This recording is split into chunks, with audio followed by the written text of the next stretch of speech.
As always, this detailed review is brought to you by BrainyBuyer.com. Shop smarter, be a brainy buyer.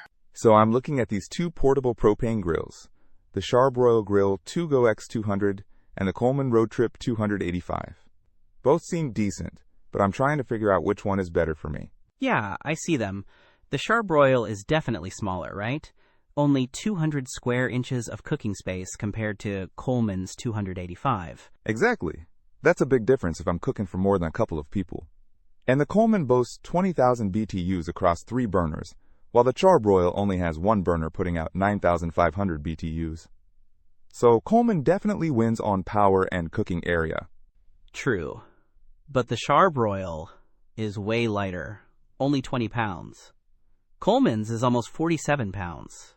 That's a significant difference if you're actually carrying it around camping or tailgating. Good point. Portability is key. The Charbroil also has that TRU-Infrared cooking system, which claims to eliminate flare-ups and cook food more evenly.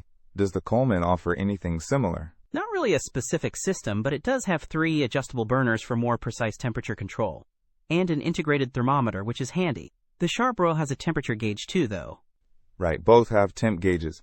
What about convenience features? The Coleman comes with folding legs and wheels for easy setup and takedown, plus side tables for prep space. The Charbroil is more of a tabletop grill, so no legs or wheels. Though no legs and wheels have carry handles and a latching lid. Okay, so Coleman is winning on features and cooking space, but the Charbroil is lighter and maybe easier to transport. What about price? The Charbroil is listed at around $148 now. The Coleman is around $320. Big price difference. Wow. Okay, that definitely factors in. I guess it depends on what I value more, portability and affordability, or cooking space and features. Exactly. If you're mostly cooking for yourself or a small group and want something super easy to carry, the Charbroil might be the better choice.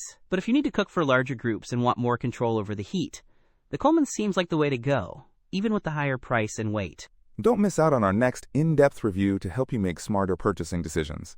Hit that subscribe button and the notification bell so you're always in the know.